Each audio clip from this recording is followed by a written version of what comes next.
The poem of the man God, the second year of the public life. Chapter 241. Knowledge is not corruption, if it is religion. 3rd of August, 1945. When the boat moors in the little harbour of Tiberias, many idlers walking near the little pier come to see who has arrived. There are people of all ranks and nationalities, thus the long, many-coloured Jewish tunics, the dark heads and imposing beards of Israelites mix with the short, sleeveless, white woolen garments and the clean-shaven, short-haired heads of sturdy Romans, and with the even scantier garments covering the agile, effeminate bodies of Greeks. The latter seem to have absorbed the skilful art of their remote fatherland even in posing, and look like statues of gods descended upon the earth in mortal bodies, enveloped as they are in white tunics, with classic faces adorned with curly scented hair, and arms laden with bracelets which their affected movements cause to shine. Many women of pleasure are mingled with the Romans and Greeks, who do not hesitate to show their love affairs in squares and streets, whereas Palestinians refrain from this, although many gaily indulge in free love with ladies of leisure at home. This clearly appears to be the case because the courtesans call several Jews familiarly by their names, among them being a Pharisee adorned with ribbons, notwithstanding the fact that the Jews give the women ugly looks.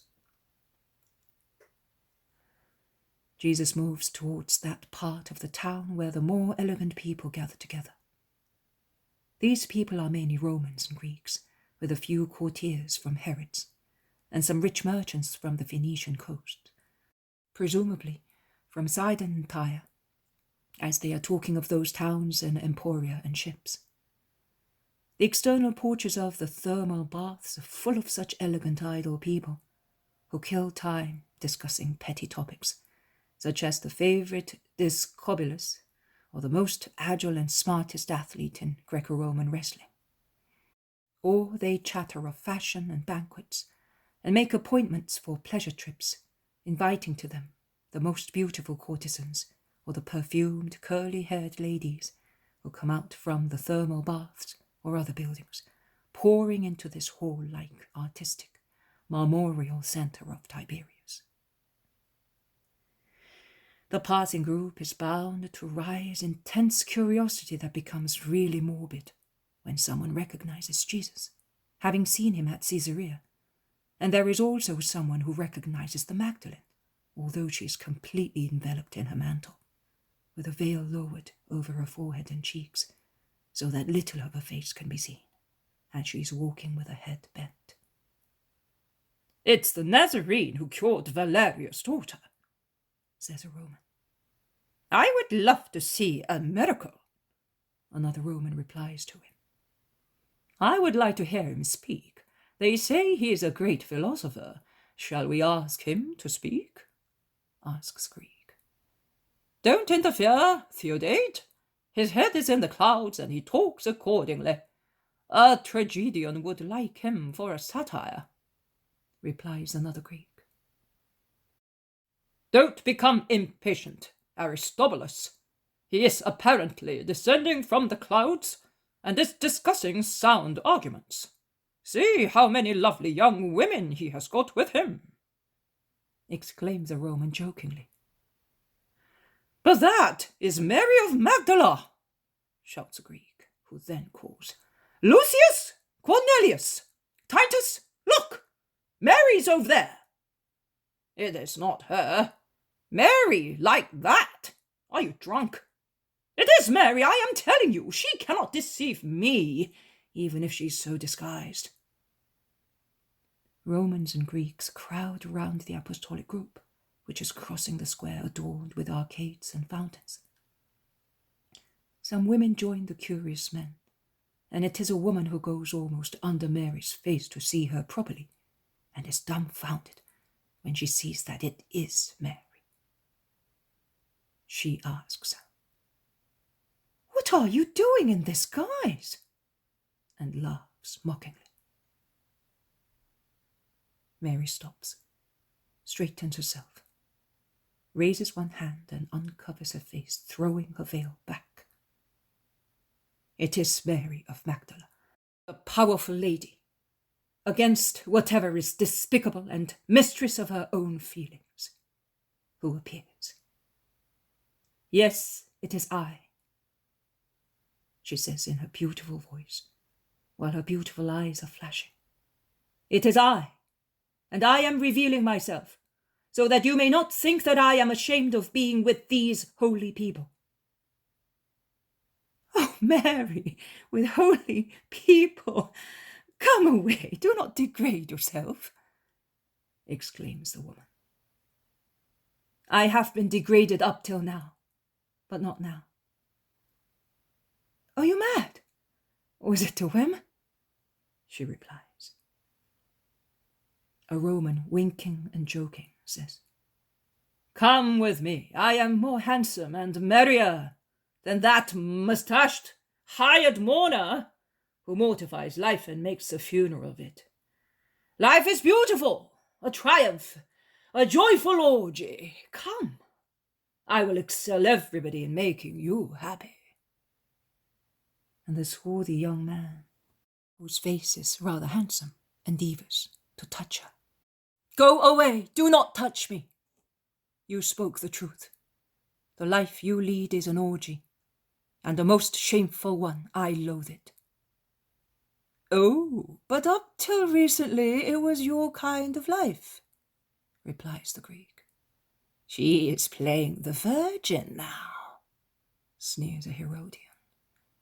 You will ruin these holy people. The Nazarene will lose his halo with you. Come with us, insists a Roman. You had better come with me and follow him.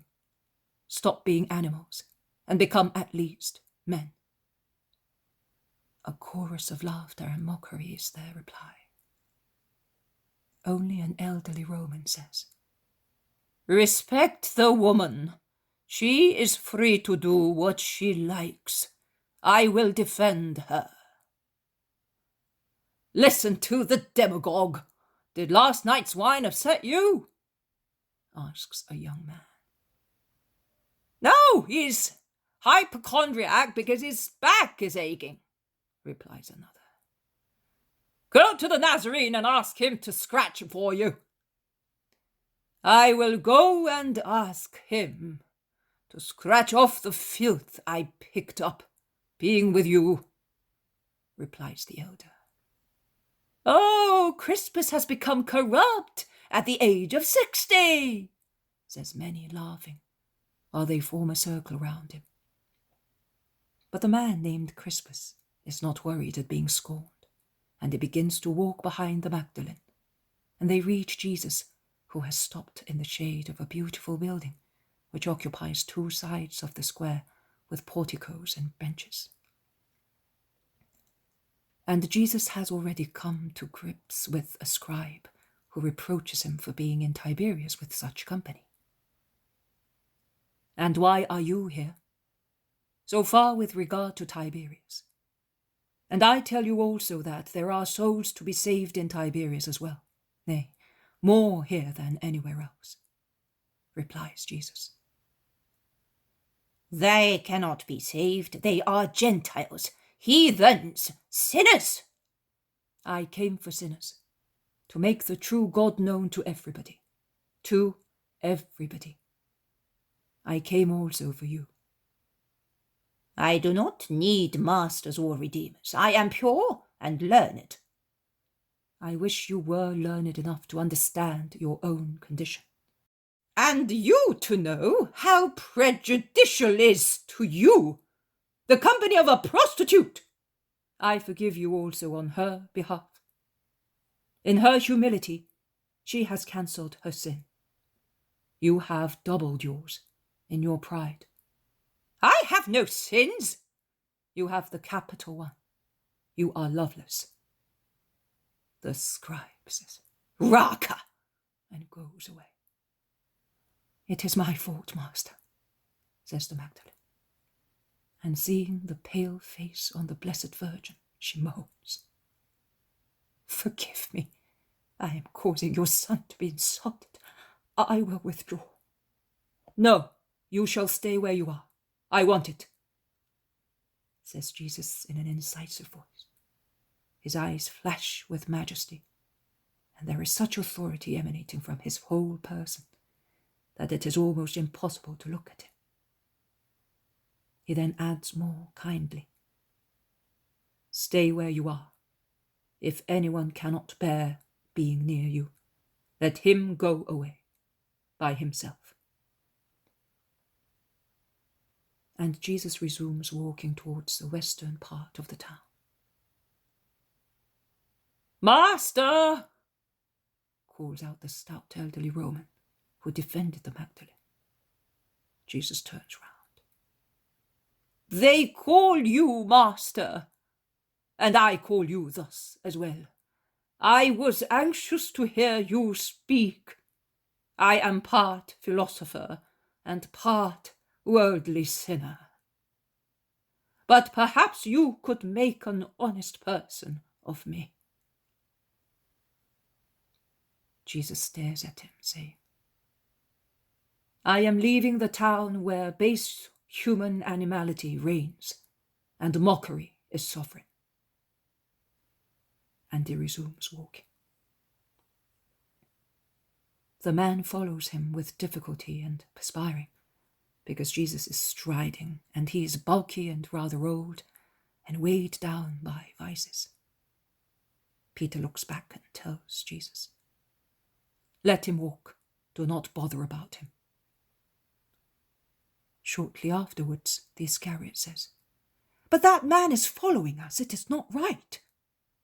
Why? Out of pity? Or is there another reason? Pity him? No, because farther back there is the scribe and other Jews following us. Leave them alone. It would have been better if you had pitied him instead of pitying yourself. You, master? No, yourself, Judas. Be frank in acknowledging your feelings and confessing them. I really pity the elder as well. It is difficult, to keep up with you, says Peter, perspiring. It is always difficult to follow perfection, Simon.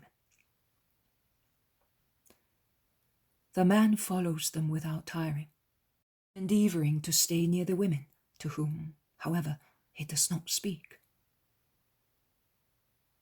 The Magdalene is weeping silently under her veil. Do not weep, Mary, says Our Lady, comforting her and taking her by the hand. Later the world will respect you. The first days are the most painful ones. Oh, it is not for my own sake. It is because of him. I would never forgive myself if I were the cause of trouble for him. Did you hear what the scribe said? I am prejudicial to him. Poor daughter, do you not know that such words have been hissing around him like so many snakes long before you thought of coming to him? Simon told me that they accused him of that even last year, because he cured a woman leper, once a sinner, whom he saw only when he worked the miracle and never again, and was older than I am. And I am his mother. Do you not know that he had to come away from the clear water because a poor sister of yours had gone there to be redeemed? How can they accuse him if he is without sin? By telling lies. And where do they find them? In his mission among men. His good deeds is used as evidence of his sin. Whatever my son should do, they would always consider it a sin. If he retires to a hermitage, he would be guilty of neglecting the people of God. If he comes among the people, he is guilty of doing that. He is always guilty, as far as they are concerned. Then they are hatefully wicked. No, they are stubbornly blind to the light. My Jesus is the eternal misunderstood one, and he will be more and more so. And does that not grieve you? You seem so serene to me. Be quiet. I feel as if my heart were wrapped in burning thorns, and every time I breathe, I am pierced by them. But he must not know.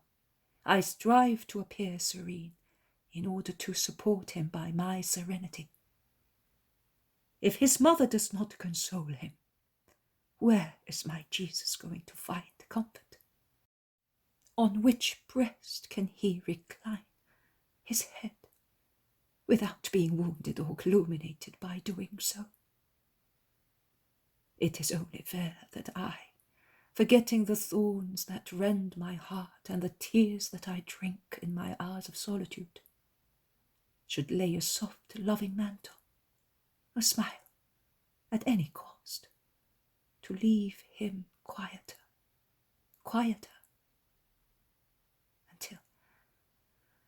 until the wave of hatred will be such that nothing will be of any avail, not even the love of his mother. 2 tears streamed down Mary's pale face. The 2 sisters, deeply moved, look at her. But we are here and we love him, then the apostles, says Martha to comfort her. Yes, you are here, and he has the apostles. They are still much inferior to their task, and my grief is deeper, because I know that he is aware of everything. So he knows that I am willing to obey, even to the extent of immolating myself, if necessary, asks the Magdalene. He does. You are a great joy for him on his hard way. Oh, Mother! And the Magdalene takes Mary's hand and kisses it effusively. Tiberias ends at the vegetable gardens of the suburbs. Beyond them there is the dusty road that leads to Cana. On one side there are orchards. On the other, meadows and fields parched by the summer sun. Jesus proceeds into an orchard to rest in the shade of thick trees. The women reach him first, and then the panting Roman arrives. He is utterly exhausted. He remains a little aside, does not speak, but watches. Let us take some food while we are resting, says Jesus. There is a well over there and a peasant near it. Go and ask him to let us have some water.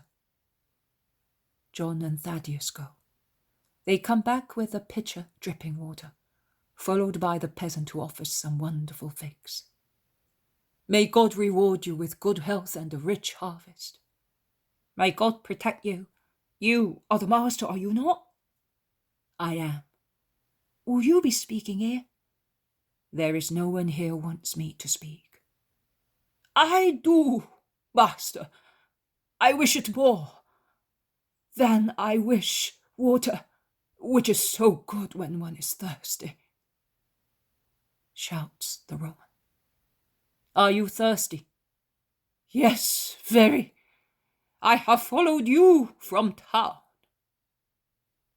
Fountains of cool water are not lacking in Tiberias. Do not misunderstand me, master, or feign to misinterpret me. I followed you to hear you speak. Why? I do not know why or how. It happened, seeing her. And he points at the Magdalene. I do not know. Something said to me, he will tell you what you do not yet know. And I came. Give the man some water and figs, that he may refreshen his body. And what about my mind? Minds are refreshed by the truth. That is why I followed you. I looked for the truth in human knowledge. I found corruption. Even in the best doctrines, there is something which is not good. I have become so disheartened that I am disgusted, and a disgusting man, without any other future but the hour I live.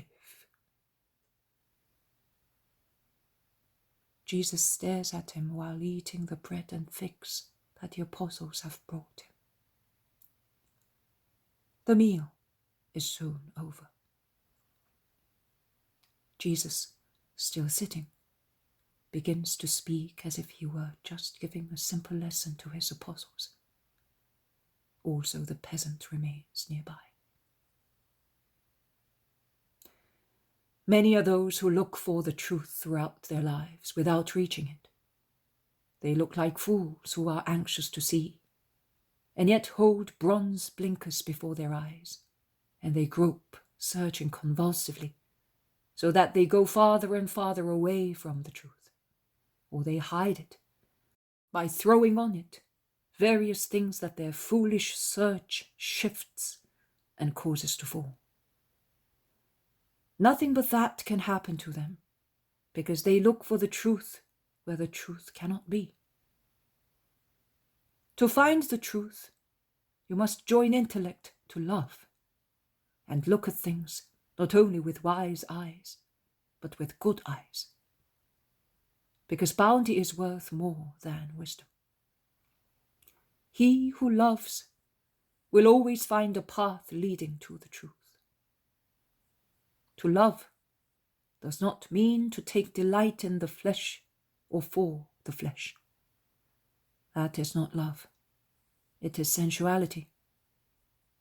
Love is affection from soul to soul, from superior part to superior part, so that man does not see in his companion a slave, but the mother of his children, and nothing else.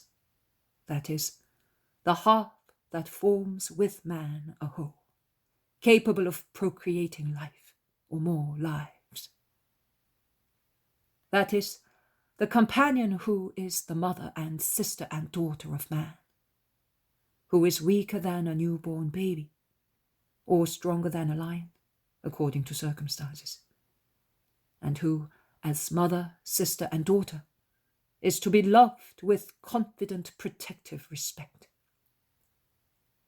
Whatever is not what I say is not love, it is vice.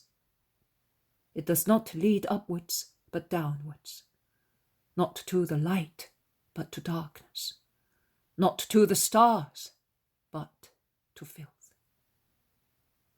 You must love your woman to be able to love your neighbor, and you must love your neighbor to know how to love God.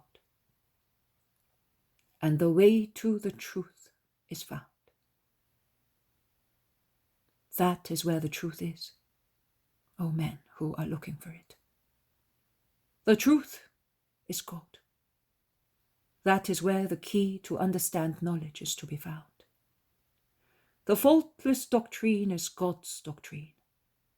How can man answer all his questions if God is not with him to give him the answers? Who can disclose the mysteries of creation?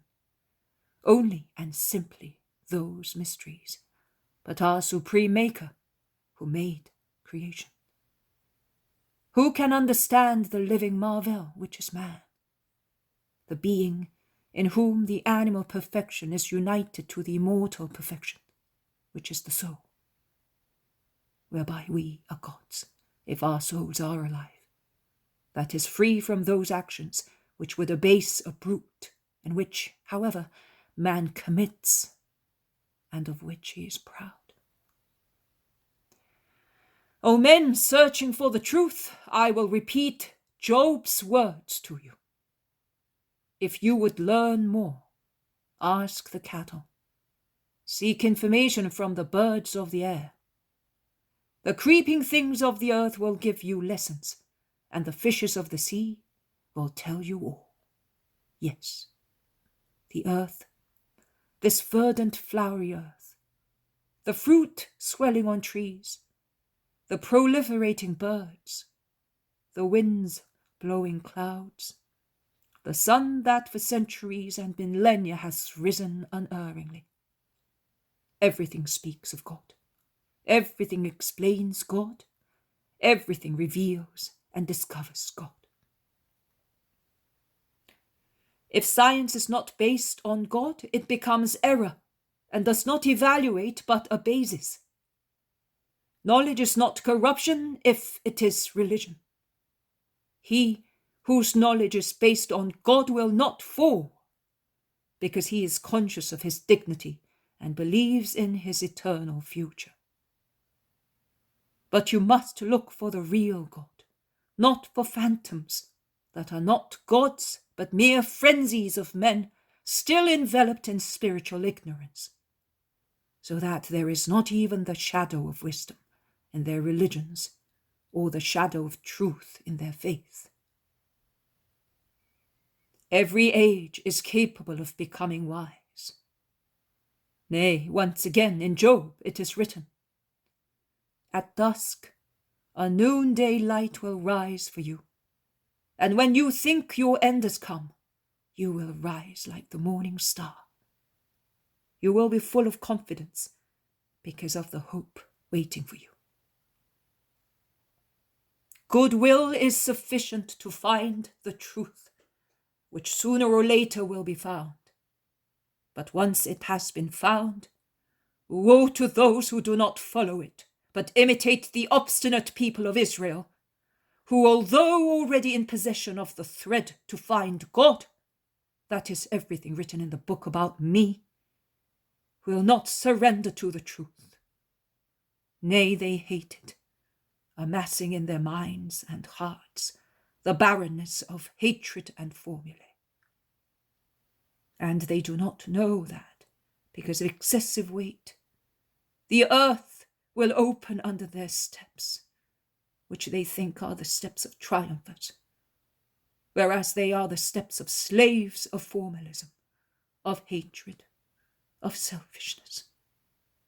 And they will be swallowed up and will be thrown headlong into the abyss, where those go who are consciously guilty of a paganism that is more guilty than the heathenism that people have adopted by themselves in order to have a religion on which to base their behavior. As I do not reject those who repent amongst the children of Israel, so I do not reject those idolaters who believe in what they were given to believe, and who inwardly implore, "Give us the truth." I have spoken to you. Let us rest now under those green trees, if this man will allow us. We shall go to Cana in the evening. Lord, I am leaving you, but as I do not wish to desecrate the wisdom that you have given me, I will leave Tiberias this evening. I am going away from this country. I will retire to the coast of Lucania with my servant. I have a house there. You have given me much. I realize that you cannot give more to the old Epicurean. But what you have given me is enough to enable me to build up my mind. And pray your God for old Crispus. He was your only listener in Tiberias. Pray that I may hear you again before Labatina clasps me, so that through the capability which I think I will be able to create within me, I may understand you and the truth better. Hail, master! And he salutes in the Roman way. When he passes near the women who are sitting a little aside, he bows to Mary of Magdala and says, "Thank you, Mary. It was a good thing that I knew you. You have given the searched for treasure to your old feast companion. If I arrive where you already are, I will owe you that. Goodbye." And he goes away. The Magdalene presses her hands against her heart, and the face shows wonder and radiance. Then she drags herself on her knees before Jesus. "Oh, Lord, so it is true that I may lead people to God. Oh, my Lord, that is too kind of you."